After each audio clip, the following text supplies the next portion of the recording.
할렐루야. 오늘 새벽에도 하나님의 평강의 복이 또 은혜의 복이 여러분들에게 가득 임하시기를 축원드립니다. 오늘은 고린도전서 14장 말씀을 여러분들과 나누고자 합니다. 고린도전서 이 14장은 이제 예언과 방언에 대해서 주로 다루고 있습니다. 우리가 잘 아는 대로 사랑장 그러면 이제 고린도전서 13장을 들게 되는데요.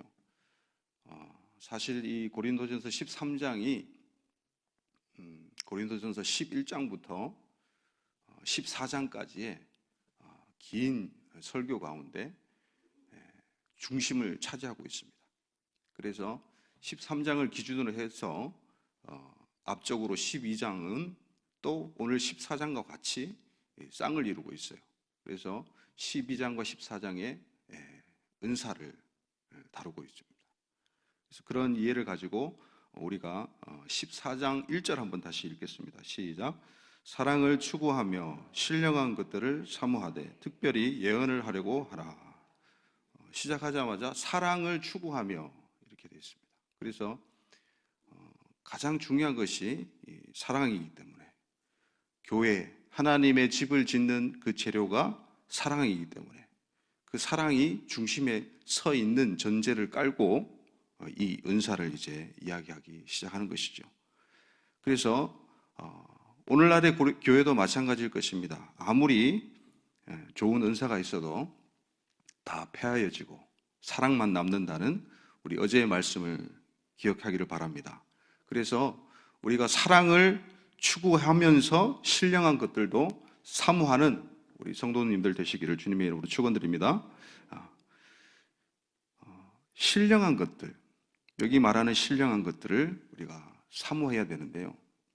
사람은 만물의 영장으로서 아주 특별한 그런 센스를 가지고 있죠. 바로 영혼에 대한 센스입니다. 영에 관한 센스예요. 그래서 전도서 3장 11절에도 전도자가 그렇게 이야기합니다. 영원을 사모하는 마음을 우리에게 주셨다. 할렐루야. 하나님께서는 우리 마음 가운데 사람에게 특별한 것을 주셨는데 바로 영원을 사모하는 것, 보이지 않는 세계를 사모하는 것, 그 신령한 것을 주셨단 말이죠. 그래서 우리는 그 하나님께서 우리에게 허락하신 만물의 영장으로서 우리가 추구해야 될 바, 바로 신령한 것, 보이지 않는 것, 하늘의 것, 하나님의 것, 영원한 것을 사모하는 성도들이 되어야 할 줄 믿습니다. 그래서 그 영원한 것들을 사모할 때 특별히 그 중에서도 예언을 사모하라고 사도 바울이 강조하고 있습니다. 방언을 우리가 많이들 하시죠. 저희 교회에서도 이제 방언을 많이 하시는데 방언을 주로 사적으로 하지 교회에서 대표기도 하는데 방언을 하시는 분은 안 계시죠. 그럼 굉장히 논란이 일어날 거예요. 대표기도 하시는데 막 방언으로 기도하고 통변도 하시고 막 이러면 오순절파는 좋아하실 거예요. 그런데 대개의 경우 좀 난감해 하실 겁니다. 그런데 이 당시에 이제 사도 바울이 말하는 바는 일반적으로 우리가 새벽 기도 때나 개인적인 기도 생활에서의 방언을 이야기하는 것은 아니에요. 공적인 모임에서 예배 자리에서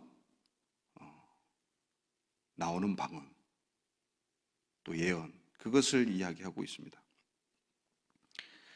자, 2절 한번 같이 보실까요? 시작. 방언을 말하는 자는 사람에게 하지 아니하고 하나님께 하나니 이는 알아듣는 자가 없고 영으로 비밀을 말합니다. 방언은 유익이 있습니다. 근데 남에게 있는 게 아니라 자기에게 유익이 있죠. 그래서 하나님의 비밀, 그 영적인 비밀을 말한다고 되어 있습니다. 그래서 방언하는 사람도 이 방언이 무슨 뜻인지 알지 못하는 경우가 허다합니다. 왜요? 이 방언 통변의 은사를 받지 않으면 자기가 말하는 그 방언이 어떤 말인지 몰라요. 어떤 말인지도 모르고 하고, 또 어떤 사람은 이 방언을 자랑 삼아 하는 사람도 있어요. 예. 나 방언 받았다. 나 방언 이쁘게 하지. 이러면서 방언을 자랑하는 경우도 많이 있습니다. 초보적인 신앙이죠. 처음에 방언을 받으면 물론 신기합니다. 그래서 방언으로 기도하면 1시간, 2시간, 시간 지난지도 모르게 그렇게 기도할 수도 있고 너무나 좋죠. 방언하는데 또 알 수 없는 기쁨이 일어나고, 또 방언하는데 알 수 없는 눈물이 막 나고, 방언하는데 생각지도 못한 그런 사람들이 생각이 나고 중보하게 되고, 또 전혀 나와는 상관없는 지구 반대편에 선교지를 향하여 눈물 뿌리게 되고, 그런 방언의 역사들이 굉장히 큽니다. 유익도 크고요. 그러나 이 방언은 사람에게 말하지 않고 하나님께 말한다고 분명히 이야기하고 있습니다. 그와 반면에 이 예언에 대해서 사도 바울은 계속해서 지속적으로 일관성을 가지고 14장에서 강조하고 있는데요. 자, 3절 한번 같이 읽겠습니다. 시작. 그러나 예언하는 자는 사람에게 말하여 덕을 세우며 권면하며 위로하는 것이요. 자, 이 예언은 하나님께 대하여 하는 게 아니라 사람에게 향하는 것이라고 이야기합니다. 그래서 그 사람을 권면하고 위로하고, 그를 통해서 교회를 세우는 것, 교회에 덕을 끼치는 것. 사실 이 덕이란 말은 나오지 않습니다. 그래서 교회를 높이 세운다, 이렇게 직역을 하면 더 좋을 것 같습니다. 교회를 높이 세운다, 교회를 세워나간다. 또다시 4절에서 그렇게 말씀합니다. 4절 한번 읽겠습니다. 시작. 방언을 말하는 자는 자기의 덕을 세우고 예언하는 자는 교회의 덕을 세우나니. 이렇게 명확하게 또 일관성을 가지고 이야기합니다. 방언은 자기의 덕을 세운다. 방언은 자기를 세운다. 이 말은 이제 방언이 자기의 어떤 자기만의 세계를 이렇게 세우는 게 아니라, 우리 각 개인들이 이 교회에서 맡은 부분들이 있지 않습니까? 우리는 각 지체이지 않습니까? 세포이지 않습니까? 하나님의 교회에. 그리고 예수 그리스도를 머리 삼는 우리는 각 지체이기 때문에, 한 몸이기 때문에 그 부분에 해당하는 그 일들을 하는 데 있어서 덕을 세운다는 말씀입니다. 그런데 예언은 교회의 공동체적인 덕을 세운다고 지속적으로 예언을 강조하고 있습니다. 이 방언에 대해서 우리가 사도행전에 보면 잘 이제 나오게 되는데, 사도행전 2장에 보면 이제 성령의 충만함을 받고 성령의 말하게 하심을 따라서 말을 합니다. 이제 그것이 방언이 되는데요. 근데 이때 이야기하는 방언과 이 14장에서 고린도전서에서 이야기하는 방언은 원어적으로 다른 단어를 쓰고 있어요. 사도행전 2장에 나오는 이 각 나라와 족속들의 방언은 유대인들이 디아스포라도 흩어져 있는 다른 로마나 또 갑바도기아나 이런 여러 지역 가운데 흩어져 있는 유대인들이 그 지역의 언어를 쓰고 살다가 이제 오순절이 되어서, 절기가 되어서 이스라엘, 예루살렘으로 돌아와서 절기를 지킬 때에, 그때 해필이면 예수님의 제자들 120문도가 성령의 불을 받고 방언으로 기도하기 시작했다는 것이죠. 그래서 그 사람들이 그 자기의 고향 말을 듣고, 자기가 살던 지방의 말을 듣고 깜짝 놀라는 거예요. 이 사람들이 자기네 지방으로 온 적도 없는데 지금 예루살렘에서 지금 유대인들이 히브리어를 이야기하는 게 아니고 아람어를 이야기하는 게 아니고 자기 지방어를 쓰니까 너무 깜짝 놀라는 거예요. 그래서 거기 각기 족속들이 사용하는, 이 땅에서 사용하는 언어, 그것도 방언이라고 표현이 되어 있어요. 근데 오늘 이야기하는 이 방언은 그런 차원의 랭귀지가 아니라, 언어가 아니라 하나님께서 주시는 영적인 언어, 하늘의 언어, 방언이라는 것이죠. 그래서 이 방언이 뭐 폐기론도 주장하는 사람들도 있는데 여러분 절대 그렇지 않습니다. 영향력 있는 우리 어떤 목사님은 이 방언이 그 귀신의 방언이다. 다 방언하는 것은 다 귀신의 역사다. 이렇게 극단적으로 또 이야기해서 파장을 일으켰는데요. 참으로 안타까운 부분이죠. 물론 귀신의 방언도 있습니다.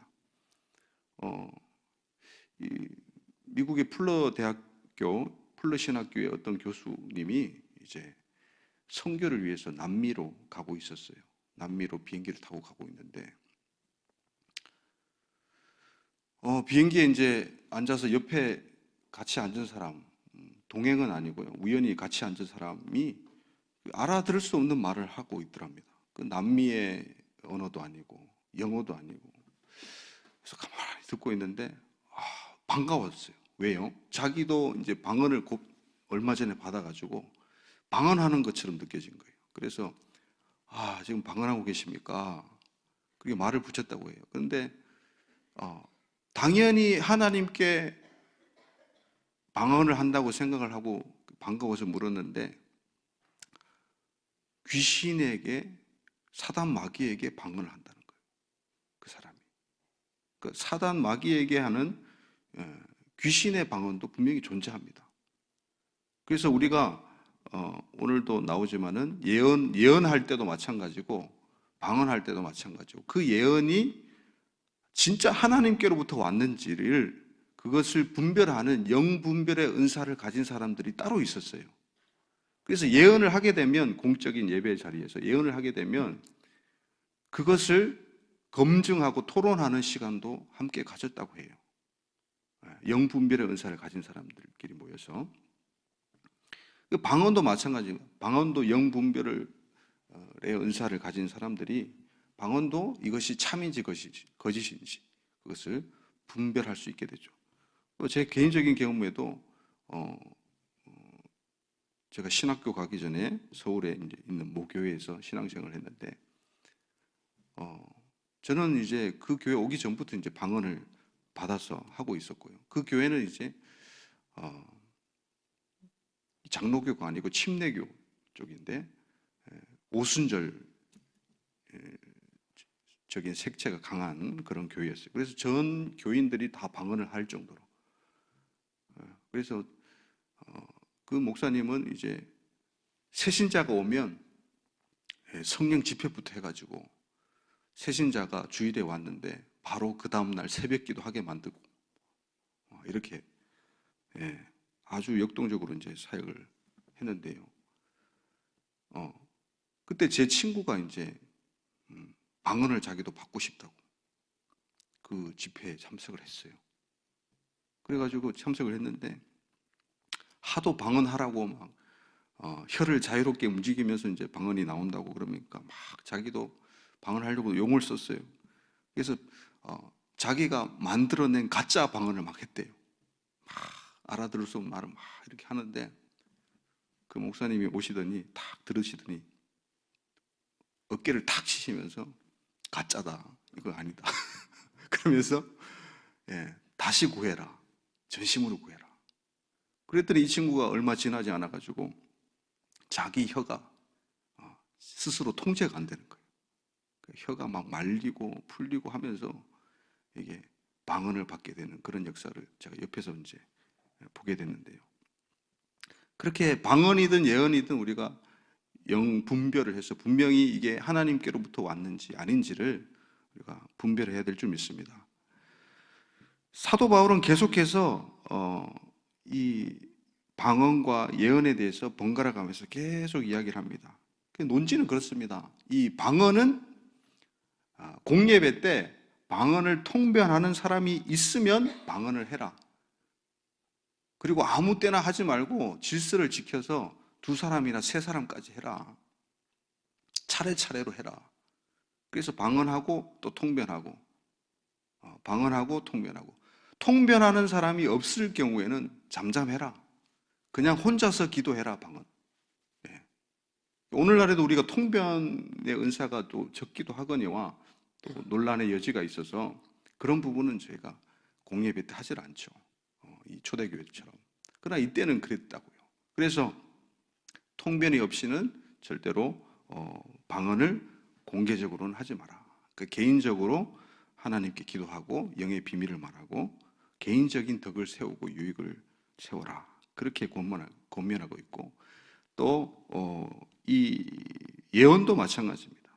예언 우리 29절 한번 보실게요. 29절.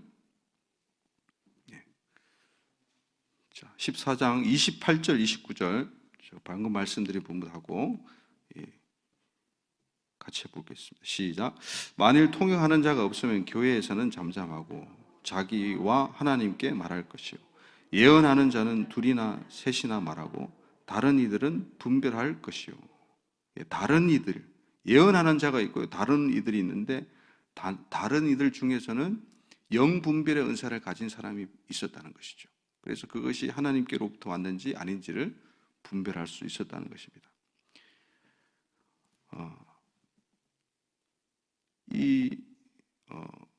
크리소스톰이라는 유명한 설교자가 있습니다. 그 사람이 그렇게 이야기를 합니다. 예언이 믿는 자와 믿지 않는 자 모두에게 가르침을 위해 주어지는 것과는 달리 방언은 믿지 않는 자들을 놀라게 하려는 표적으로 주어진다. 정말 하나님을 모르고 믿지 않는 사람이 교회에 처음 왔을 때 방언을 들으면 어떻겠습니까?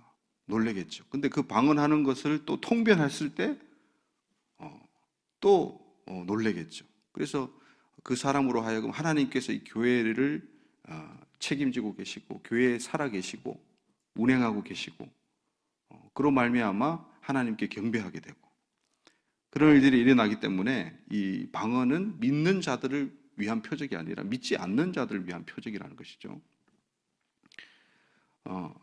그와는 반면에 이 예언하는 것은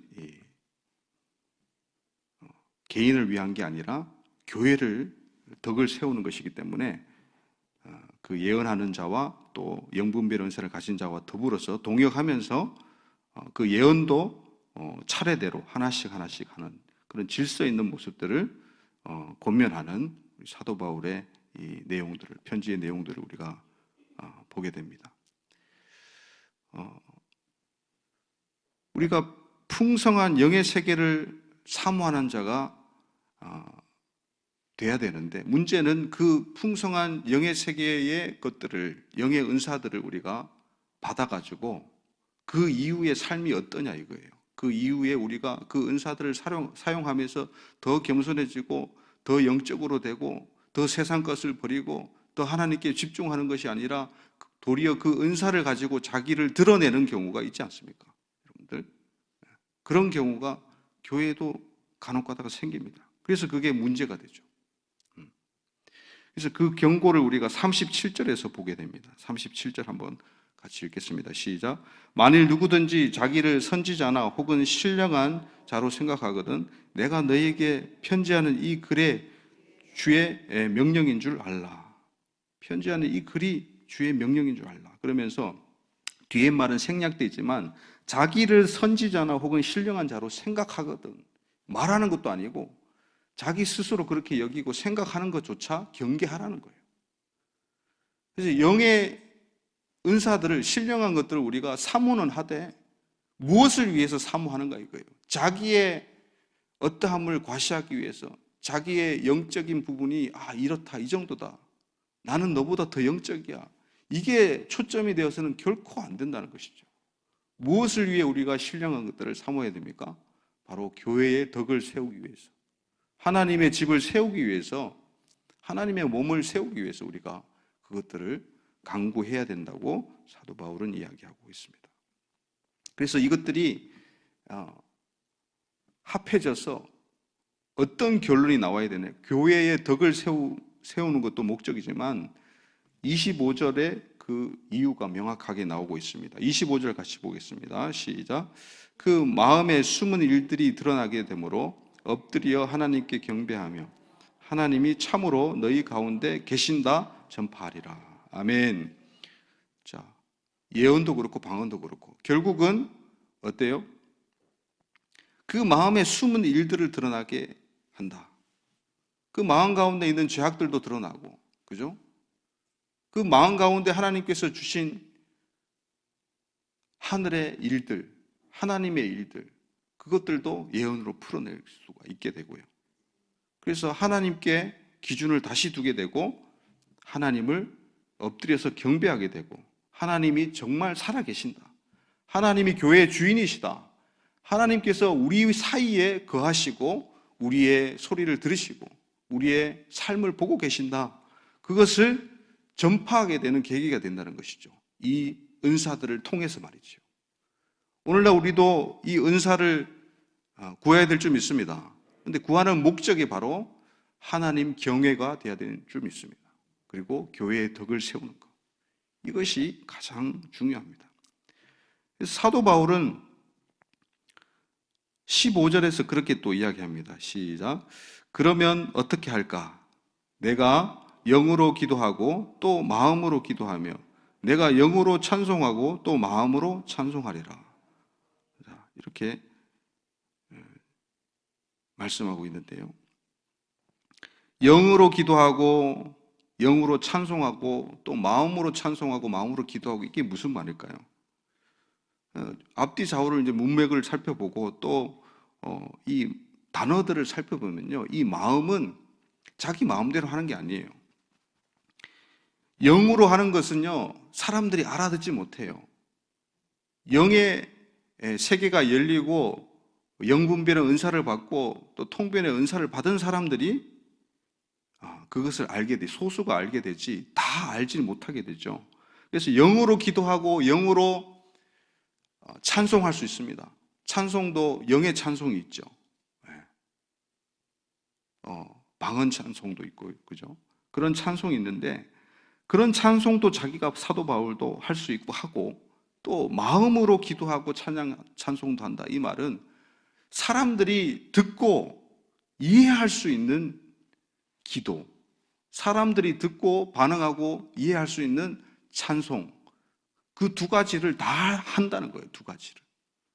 두 가지를 다 한다. 그게 사도 바울의 입장이에요. 그래서 15절과 우리 26절에 시작할 때 그러면 어떻게 할까? 이렇게 똑같은 이제 말을 사용하고 있는데요. 이러면서 이제 사도 바울의 결론이 이게 나오는 거죠. 15절과 함께 26절. 우리 26절 같이 보겠습니다. 시작.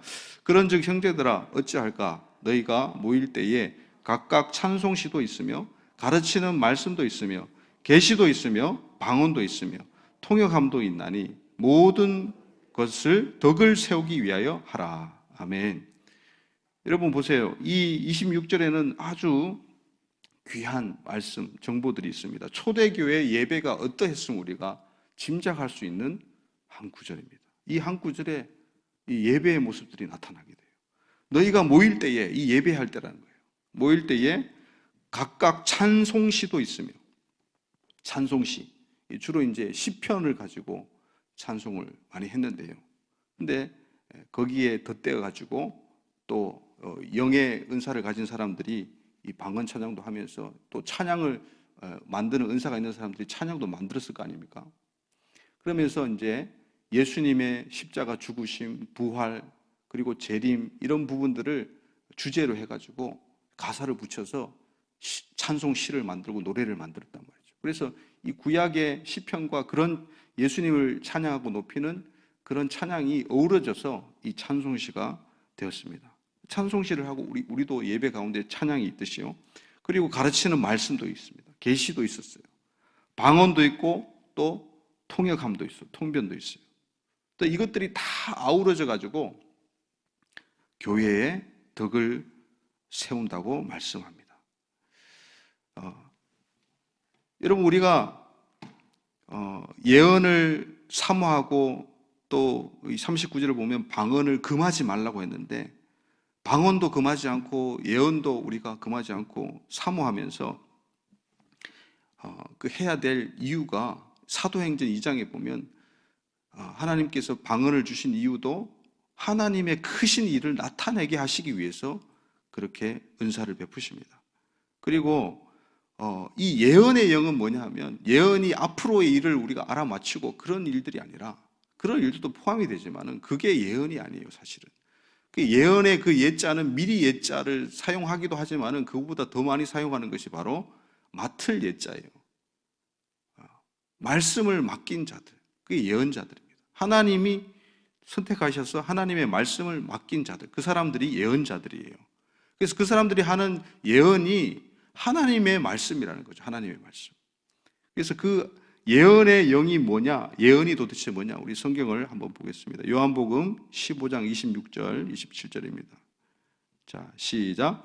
내가 아버지께로부터 너희에게 보낼 보혜사 곧 아버지께로부터 나오시는 진리의 성령이 오실 때에 그가 나를 증언하실 것이요 너희도 처음부터 나와 함께 있으므로 증언하느니라.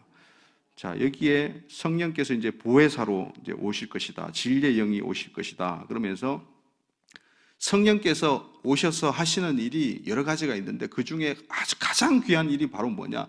바로 나를 증언할 것이다. 예수님을 증언하는 것이 성령의 가장 큰 기능이고 역할입니다, 여러분. 그래서 성령께서 주시는 은사잖아요. 할렐루야. 성령께서 예언의 은사도 주시고 방언의 은사도 주시는데 그것들이 나를 드러내고 나의 영적인 것을 더 높이고 이런 게 문제가 아니고요. 목적이 뭐가 돼야 되느냐? 결국은 예수님을 증언하는 거, 예수님을 드러내는 거, 하나님의 크신 일을 드러내는 거, 그것을 통해서 하나님께서 살아계심이 교회에 증거되고 바깥 세상에도 증거되고 그래서 교회가 하나님의 집으로 세워지는 거, 교회의 덕이 세워지는 거, 그것을 이야기하고 있죠. 요한계시록 19장 10절입니다. 시작. 내가 그 발 앞에 엎드려 경배하려 하니 그가 나에게 말하기를 나는 너와 및 예수의 증언을 받은 내 형제들과 같이 된 종이니 삼가 그리하지 말고 오직 하나님께 경배하라. 예수의 증언은 예언의 영이라 하더라. 예수님을 증언하는 것 자체가 예언의 영이라는 거예요. 할렐루야. 네. 예언이 우리가 생각하는 그런 앞에 미래를 맞추고 앞으로 어찌 될까? 이게 아니라는 거죠. 그래서 이 예언에 대해서 베드로 사도도 그렇게 베드로 후서에서 말씀합니다. 베드로 후서 1장 21절입니다. 시작. 예언은 언제든지 사람의 뜻으로 낸 것이 아니요 오직 성령의 감동하심을 받은 사람들이 하나님께 받아 말한 것임이라. 아멘. 성령의 감동함을 받은 사람들이 하나님께 받아서 말하는 것이 바로 예언이다 라고 이야기합니다. 그래서 이 예언의 은사가 있으신 목사님들이 계시죠. 없는 분들도 계시고 가르치는 은사가 있으신 분들도 계시고 또 여러 가지 은사가 다 따로 있는데 이 예언의 은사가 있으신 분들이 이제 집회를 할 때에 그런 경우를 저는 직접 봤어요. 이제 강단에 딱 쓰셨는데 이제 성도들이 특별 헌금을 이제 이름을 쓰거나 또 기도 제목을 써가지고 이제 드리잖아요. 그 헌금을 이제 봉헌하면서 그걸 이제 이 헌금을 또 드린 사람을 이렇게 체크를 하면서 말씀하시는데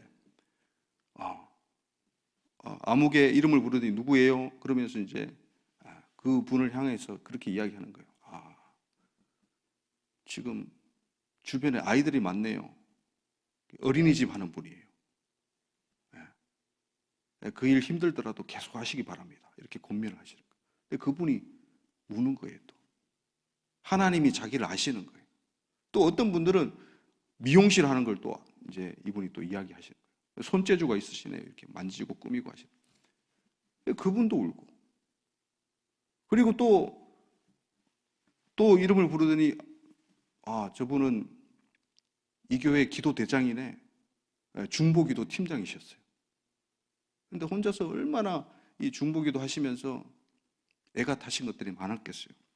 근데 막 우시는 거예요. 하나님이 보고 계신다. 하나님이 살아계신다. 그걸 성도들이 느끼니까 감동이 오는 거죠. 하나님께 더 헌신하게 되고 사랑하게 되고 그 권면을 받고 위로를 받게 되면서 교회가 더 건강하게 서가지 않겠습니까? 할렐루야. 이러한 예언 사역들 또 우리가 이 예언의 또 은사를 강구하면서 여러분 셀 모임에서 이런 셀 예배 얼마나 멋집니까?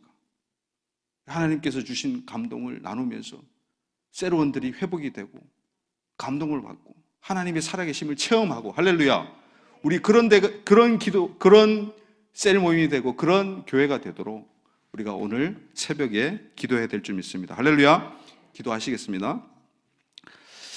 하나님의 뜻을 드러내는 예언 되게 하소서. 예언으로 자신의 뜻이 하나님의 뜻으로 교정되게 하소서. 예언하는 자가 성도들을 권면하고 위로하는 통로가 되게 하소서. 영분별의 은사를 주시옵소서.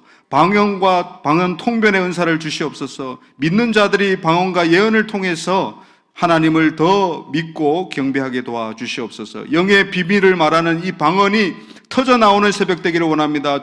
우리 기도로 나갑시다. 하나님 아버지 감사합니다. 오늘 또 고린도전서 14장의 말씀 속에서 우리가 하나님의 일하심을 우리가 초대교회를 통해서 사도 바울의 말씀을 통해서 우리가 경험하게 됩니다. 하나님, 우리도 영적인 도전을 받기 원합니다. 초대교회와 같이 방언이 살아있고 통변이 살아있고 계시가 살아있고 예언이 살아있는 우리 교회가 되기를 원합니다. 우리 셀 모임들이 되기를 원합니다. 각 처소의 예배들이 되기를 원합니다. 몸이 건조한 신앙생활이 아니라 하나님께서 살아계심이 드러나는 예배, 하나님께서 살아계신 것이 드러나는 그런 은사들이 우리 가운데 있기를 원합니다. 특별히 예언하기를 사모하라고 말씀하신 것처럼 주님의 권면으로, 주님의 말씀으로 사람들을 세우는 그런 일들이 우리 가운데 일어나기를 소망합니다. 하나님 역사하여 주시옵소서. 초대교회에 임한 성령의 역사가, 그 은사들의 역사가 골고루 주님께서 원하시는 사람에게 나누어 주셔서